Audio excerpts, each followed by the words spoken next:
இந்த ஒரு மீம் டெம்ப்ளேட்டை நம்ம எல்லாரும் கண்டிப்பா ஒரு டைமாச்சும் பார்த்திருப்போம். ஆனா இவர் தான் இப்ப லீடிங்ல இருக்க லோகேஷ் கனகராஜ், வெற்றிமாறன் இவங்களுக்கு ஒரு இன்ஸ்பிரேஷன் சொன்னா ஷாக்கிங்கா இருக்குல்ல.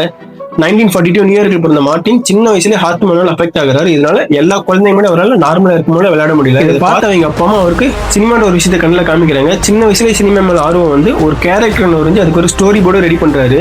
அதுக்கப்புறம் ஸ்கூல் ஃப்ரெண்ட் வச்சுட்டு நிறைய ஷார்ட் ஃபிலிம் எடுக்கிறாரு. தன்னோட 25 வயசுல ஃபர்ஸ்ட் மூவி எடுத்து முடிக்கிறார். பட் அன்பார்ச்சுனேட்லி அது வந்து ஃபிளாப் ஆகுது.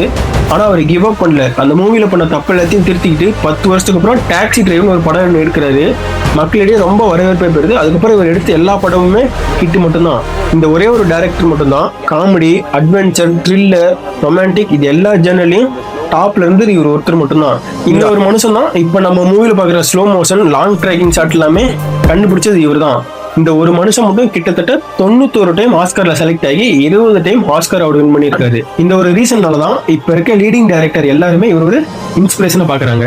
ஒருத்தருக்கு தெரிய வந்தது. உண்மையில நான் மார்ட்டின் ஸ்கார்செஸி மிகப்பெரிய ஃபேன். Martin Scorsese